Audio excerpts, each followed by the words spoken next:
咁我哋嘅任務咧就係 combine these sentences using both and, not only but also, either or, neither nor。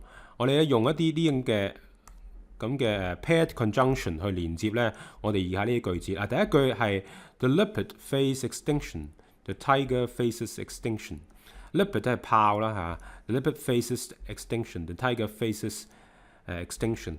咁咧，我哋睇下有冇共通或者有乜嘢係是但一個或者有咩兩個都唔係嘅，去咧睇下用邊個。咁咧其實兩者咧係咪啊？豹同埋咧老虎咧都係咧面臨咧絕種嘅，瀕臨絕種嘅。咁咧其實咧咁我哋可以咧係揀 both 嚟用啦，both the leopard 呢度加個 the 咧，即係嗰個品種嘅意思 leopard。Both the leopard and the tiger。呢度注意 agreement 啦因為咧 both 咧我哋呢度係已經係眾數咗啦，所以呢度咧係 face not faces extinction。成句咧就係 both the leopard and the tiger face extinction。豹同埋老虎咧都係面臨絕種嘅危險嘅。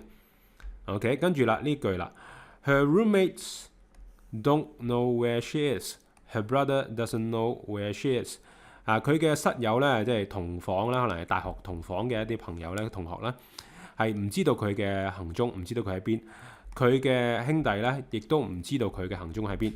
咁兩個唔知道兩個唔知道都係一啲咧共通嘅嘢，我哋要注意。兩個唔知道咧，其實係否定嚟嘅。如果否定嘅情況咧，我哋會用咩咧？我哋會用 neither 或者 neither 都得nor 呢個情況 neither nor。咁因此咧呢度咧我哋可以寫成neither her roommates nor her brother